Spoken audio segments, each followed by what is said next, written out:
J'ai le très grand plaisir de recevoir l'écrivaine Hélène Dorion. Bonjour Hélène. Winston. Je ne sais pas si je dois te présenter simplement comme écrivaine, mais quand je dis simplement, c'est pas possible parce que c'est pas simple, parce que tu touches à poésie, tu touches à roman, tu touches à essai, et ça fait une vingtaine d'années déjà que tu es en écriture, et là, tu es occupé plus que jamais. Ça n'a Oui, pas de bon sens. c'est vrai, c'est une période assez chargée.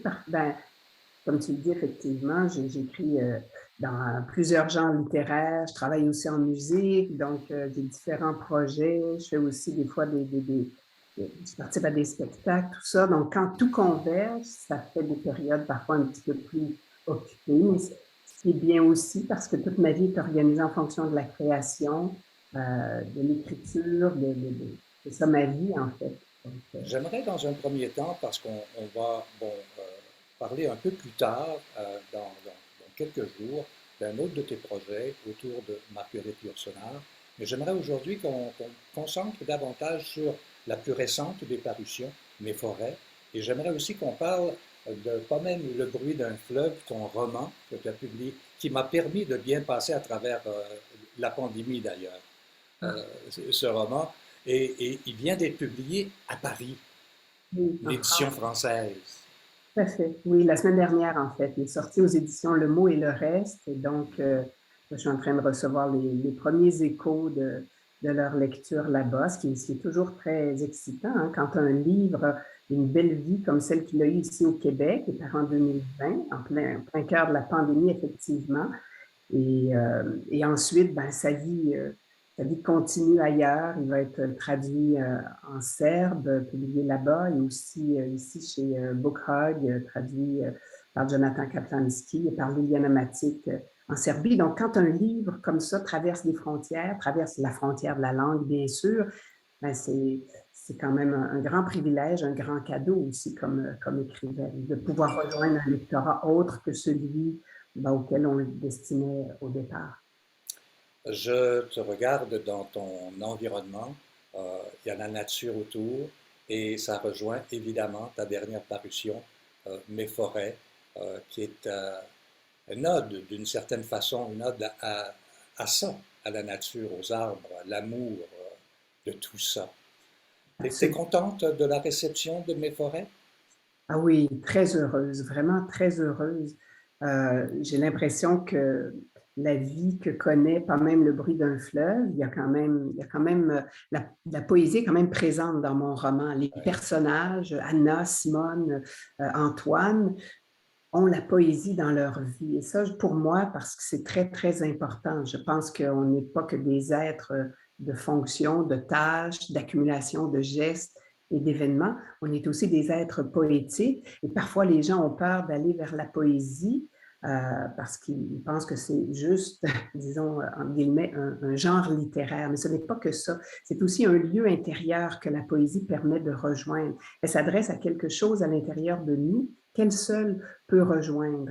Et donc, j'ai l'impression que les lecteurs de Pas même le bruit d'un fleuve ont peut-être apprivoisé d'une certaine manière la poésie et sont allés vers mes forêts, un autre lieu de nature. Hein, dans Pas même le bruit d'un fleuve, le personnage principal, Anna, longeait le fleuve Saint-Laurent jusqu'à Kamouraska, Pointe-au-Père. On rencontrait l'Empress of Islands, ce naufrage, cette catastrophe naturelle. Donc, il était beaucoup question de naufrage. Et je pense que dans Mes forêts, qui a été commencé à peu près au moment où je terminais Pas même le bruit d'un fleuve, souvent l'écriture des livres se chevauche un peu comme ça. Et puis, C'est ce pas que j'allais dire. C'est ce oui, que j'allais dire. J'ai le sentiment parfois, connaissant l'ensemble de ton œuvre, que je te méprends pour une tisserande des fois. Tu oui. tisses, comprends-tu, les fils de la littérature pour que ça s'imbrique tout ça. Et tu as parfaitement raison avec ton commentaire de tout à l'heure. L'un Oui. mène à l'autre, le passage se fait bien. Absolument. J'ai souvent l'impression qu'un livre porte la brèche par laquelle le livre suivant va pouvoir s'immiscer. Donc, pour moi, d'un livre à l'autre, c'est effectivement comme, oui, tisser même j'allais dire peut-être une toile d'araignée, donc créer une figure cohérente en fait d'un livre à l'autre. C'est une réflexion, c'est un chemin de vie aussi, d'un livre à l'autre, c'est ma vie, c'est là où je suis à ce moment-là, mais aussi ce que la littérature ou mon rapport aux mots a à dire de tel élément. Et souvent, ça trouve une cohérence à peu près naturelle. Donc, j'ai commencé à écrire Mes forêts avant la pandémie. Ce n'est pas un livre de pandémie, mais c'est un livre qui, je pense, répond aussi à ce qu'on a vécu en 2020, 21, 22 et qui n'est pas encore terminé. Non seulement parce que la forêt peut être en tout cas un lieu d'émerveillement, un refuge intérieur, mais aussi parce que c'est un lieu où se passe beaucoup de sauvagerie, c'est un monde sauvage, c'est aussi un monde de domination et on retrouve ça dans le monde contemporain. Alors pour moi, d'avoir commencé Mes forêts, au moment où il y a eu le confinement, j'étais ici à Offord, dans ma forêt, et je regardais les arbres qui sont probablement dans le vivant les êtres les plus confinés parce qu'ils ont cette vie immobile en fait, mais le mouvement est ailleurs. Et donc, j'ai en fait posé un regard sur ma propre vie qui a débordé sur un regard sur le monde contemporain, le monde actuel, qui a débordé sur un regard sur le destin un peu de l'humanité, toutes les questions, c'est un peu un flot d'émotions et de réflexions et de sentiments qu'on vit actuellement et depuis quelques années et qui se poursuit. Hein? C'est quand même un tumulte, un chaos assez grand. Et je pense que la forêt, en étant apparemment immobile, c'est aussi un monde de tumulte, de clameurs, de fantômes et de possibles désastres aussi. J'ai le sentiment que la reconnaissance qu'on te porte depuis quelque temps, bon, euh, en 2018, c'est le prix Athanas David, le prix du Québec. Ensuite, il y a eu ce prix qui a été décerné, je crois, à Lucarno, c'est ça? Catulo en Italie, oui. Ouais, c'est ça. Et donc, il y a une reconnaissance qui arrive à un moment précis dans ta vie, dans ta carrière, puisqu'il faut la nommer ainsi. Et j'aimerais savoir ce que ça te dit, ça. Qu'est-ce que ça t'a dit par rapport à l'espace qu'on te réserve? Moi, j'ai dans mes bibliothèques là, du Miron, du Jean Royer, j'ai du Jules Hénaud et j'ai aussi du Hélène Dorion. T'es dans ce regroupement-là. Et j'aimerais savoir comment on vit ça. Pour moi, un élément très important dans un travail artistique, c'est la capacité de durer, la capacité de renouveler notre rapport à l'art, notre rapport au monde, de le nourrir aussi, de continuer à réfléchir, à être émerveillé et à garder une pertinence aussi. Alors pour moi, quand je reçois des échos, que ce soit un prix ou que ce soit un accueil critique ou un accueil du public lecteur ou du public quand je fais des événements, des spectacles, peu importe, ce sont des échos qui, pour moi, ont le même impact, la même importance. Bien qu'on accorde souvent beaucoup d'importance au prix littéraire, c'est vrai que ça en a. Et je pense que quand on reçoit des échos, quand un livre creuse son sillon vers le public, c'est aussi très important. Pour moi, rejoindre un être humain qui me dit, par exemple, ce que tu m'as dit tout à l'heure, ça m'a aidé à traverser la pandémie, bien, pour moi, c'est quand même, c'est aussi important qu'un prix, très sincèrement. Alors, ce que ça me dit, c'est que je suis sur ce chemin-là qui est le mien, mais qui est aussi dans sa propre cohérence, dans sa pertinence et que j'ai d'une certaine manière raison de persister, bien que je ne suis pas toujours certaine que je le choisis, parce que je ne suis pas sûre que je choisis chaque matin de continuer. C'est sûr qu'il y a des moments où je me dis, ah, c'est difficile. Bon, en ce moment, on le sait, avec tout ce qui se passe dans le monde, on peut se poser la question quand on entre dans notre atelier de travail, qu'on se met devant nos cahiers. Qu'est-ce que je fais? C'est sûr, la question se pose. Elle se pose de différentes manières dans nos vies. Mais en même temps, cet acte de création est toujours pour moi un acte de résistance, une manière de dire, ben, voici ce qui peut peut-être faire vivre le meilleur de l'humanité. Et ça, j'y crois profondément.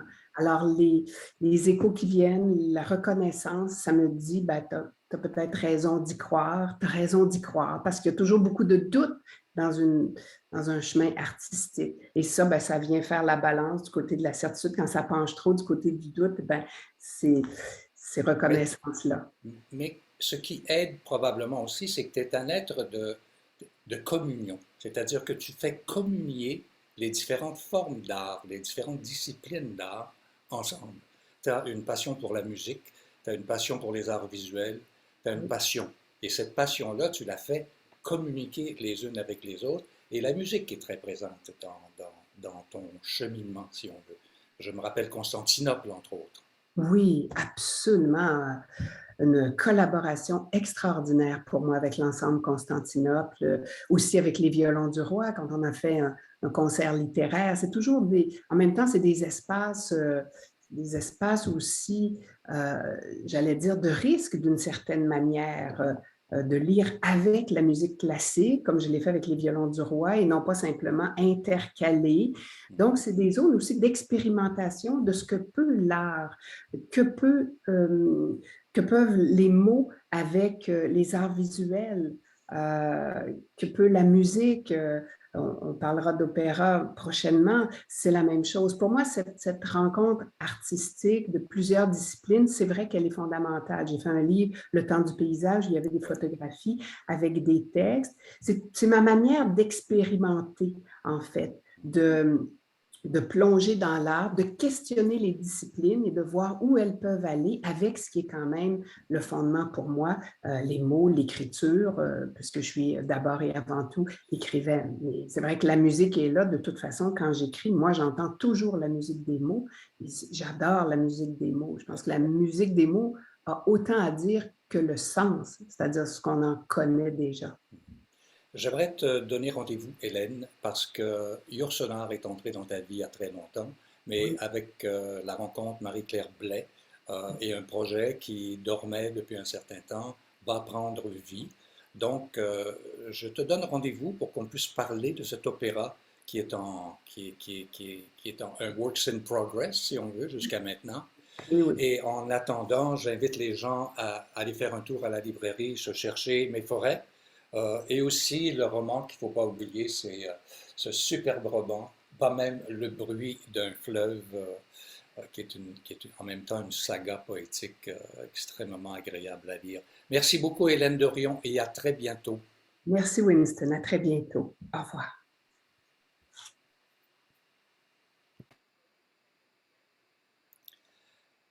J'accueille aujourd'hui Hélène Dorion. C'est un retour, si on veut, mais un retour qui se déroule. Hélène Dorion, rebonjour et bienvenue à Le Culturel 2.0. La dernière fois, on s'était donné rendez-vous, on avait parlé de ta littérature et cette fois-ci, on va se faire un plaisir musical. On va parler de ce projet qui est latent depuis un moment déjà avec Marguerite Yourcenar et Marie-Claire Blais. C'est une île, c'est l'histoire autour d'une île. D'abord, peut-être camper la chose. Marguerite Yourcenar en deux mots, rappelons. Oui, ben Marguerite Yourcenar, en fait, c'est une écrivaine mondialement connue. Elle a été la première femme élue à l'Académie française, donc on en avait entendu parler avant, mais c'est vraiment à partir de ce moment-là qu'elle a commencé à vraiment marquer l'histoire. Elle a eu aussi des prix très importants, prix Femina. Je pense aussi son œuvre comme telle est très singulière, elle est abondante, elle va du passé jusqu'au futur, c'est une œuvre de visionnaire. Donc, c'est effectivement une écrivaine majeure que moi, j'ai rencontrée assez tôt dans mon parcours de lectrice, je dirais. Les premiers ouvrages d'elle que j'ai lus, c'était les œuvres qui font partie du Labyrinthe du monde, des récits autobiographiques. D'habitude, on commence par Mémoire d'Adrien, mais moi, c'était par le Labyrinthe du monde. Et ça m'avait vraiment marqué. C'est une œuvre autobiographique. Elle fait l'histoire de sa famille. Et bien sûr, c'est resté dans mon parcours. J'ai continué à lire ses romans, elle a traduit des poètes. Et à un certain moment, moi, j'allais à Key West régulièrement voir mon amie Marie-Claire Blais, entre autres. Et un soir, Marie-Claire et moi, c'était en 2015, on est au restaurant ensemble et Marie-Claire me demande ben, quels sont tes projets. As-tu des projets d'écriture? Et je lui dis, j'ai un projet, c'est peut-être un rêve, mais j'aimerais écrire un opéra librement inspiré de la vie et l'œuvre de Marguerite Yourcenar. Et Marie-Claire me répond, je le fais avec toi. Et ça, vraiment, c'est le début.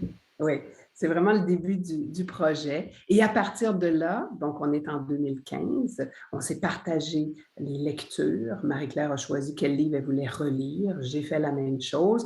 On a mis un peu sur papier quels étaient les chemins possibles, parce qu'écrire un opéra, ce n'est pas comme écrire un roman, ce n'est pas comme écrire un essai non plus. Il y a une structure narrative qui se crée à partir de tensions. Alors pour nous, il s'agissait de trouver à partir de quelle tension dramatique on pouvait écrire un livret.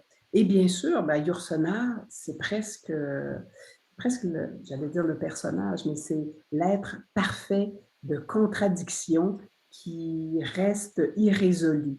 Ce que moi, j'aime beaucoup, cela dit. C'est-à-dire qu'elle a eu une vie de passion. C'était une aventurière qui aimait voyager, qui aimait les cultures de partout, les diverses cultures du monde. Elle était vraiment une femme de passion, mais en même temps, elle savait très bien que pour réaliser son destin d'écrivaine, elle devait aussi, disons, avoir une discipline géographique, une discipline amoureuse, une discipline aussi d'écriture, bien sûr, tout ce qu'allait lui apporter la rencontre avec Grace Frick en 1937. Elles se sont rencontrées à Paris. Et bon, Grace Frick a été malade très longtemps, elle est décédée, et Marguerite Yourcenar a poursuivi, à partir du décès de Grace, elle est un peu retournée sur l'île des Passions avec Jerry Wilson. Alors rapidement, nous, on a vu que les axes, les contradictions, les paradoxes qui font partie de l'être, de la femme, de la compagne qui était Marguerite Yourcenar et aussi de l'écrivaine, c'est à partir de là qu'on a écrit d'abord le synopsis et ensuite le livret Marie-Claire et moi. Alors effectivement, quand on parle d'opéra, on parle de musique, il faut trouver quelqu'un qui va habiller ce projet, cette idée magnifique, et il faut se tourner et trouver un compositeur. Oui, puis d'abord des producteurs, parce qu'il faut dire que le chemin habituel d'un opéra, c'est une maison d'opéra qui demande à un compositeur, qui demande à un librettiste, et le plus souvent, effectivement, c'est que c'est quand même un compositeur, un librettiste. Là, nous, c'est vraiment une œuvre de femme au départ, sur un personnage femme très affirmé aussi. Et donc, au départ, ça a été de trouver quelqu'un qui allait être intéressé par ce projet-là pour le produire, pour le réaliser. Moi, je collaborais à ce moment-là avec Laurent Patnaud, directeur des Violons du Roi. Je faisais des concerts littéraires avec l'orchestre. Et juste avant d'entrer sur scène, juste avant un concert, à un certain moment, je parle de ce projet-là à Laurent. Je lui dis, ben, avec Marie-Claire, on a ce projet. Et Laurent me dit, ben, je suis intéressée, on en parlera. Et évidemment, les Violons du Roi n'avaient pas seuls la structure nécessaire, tout ce qu'il fallait pour monter une telle production. Les années, évidemment, passaient. Marie-Claire et moi, on a écrit le livret, on a travaillé des années sans avoir une structure de production encore certaine. Au cours du processus, Laurent et moi, on a quand même mis sur pied, disons, le départ d'une équipe de création. On a donc choisi Éric Champagne comme compositeur et oui, tout à fait. Et ensuite, Angela Conrad comme metteur en scène.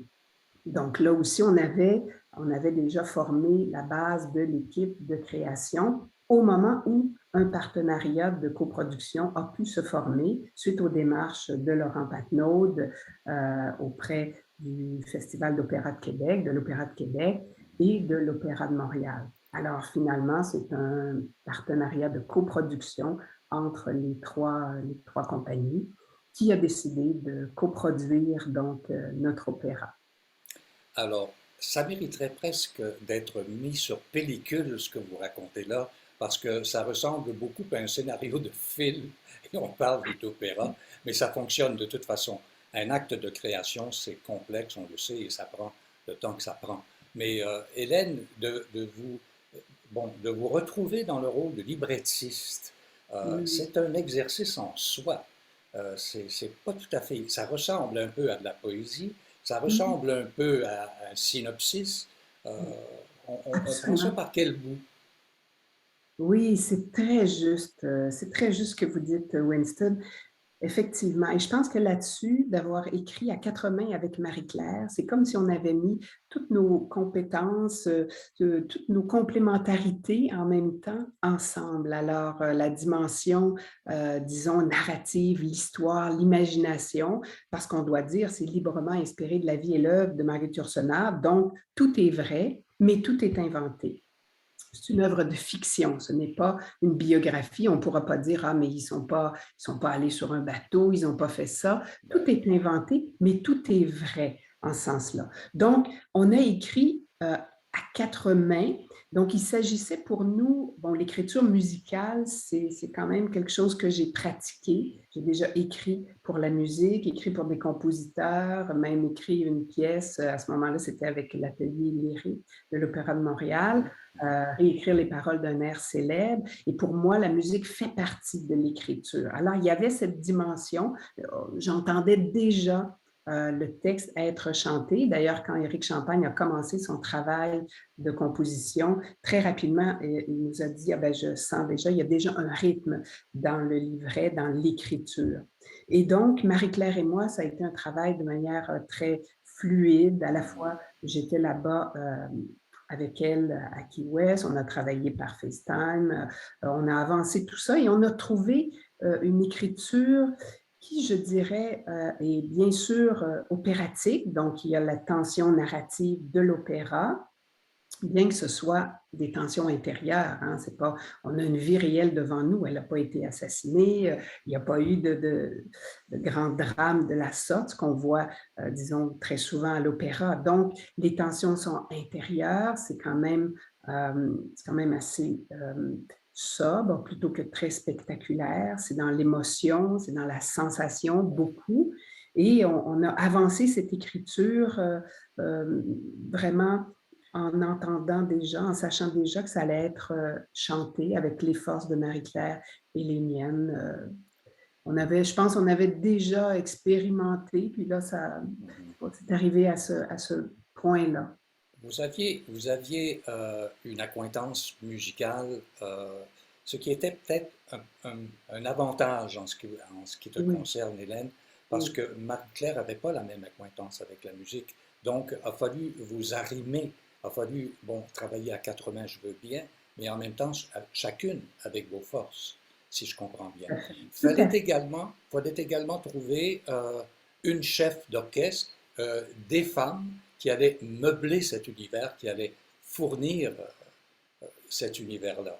Comment vous êtes-vous débrouillé avec ça? Tout à fait. Ben, rapidement, évidemment, avec ensuite Marie-Claire et moi, l'équipe de création, Laurent, on a arrêté des réflexions, mais c'était évident pour nous, c'était une chef, et donc c'est Dina Gilbert qu'on est absolument ravis de collaborer avec Dina, qui va diriger les violons du roi, donc pour l'opéra. C'est pas non plus une exclusion masculine, mais je pense que en même temps, ce qu'on dit de l'opéra et à l'opéra, c'est peut-être que cette présence féminine à laquelle nous, on est très sensibles, peut être renouvelée, non seulement du côté de la création, mais aussi du côté de la présence de personnages féminins. Donc, on est allé vraiment vers cette dimension-là.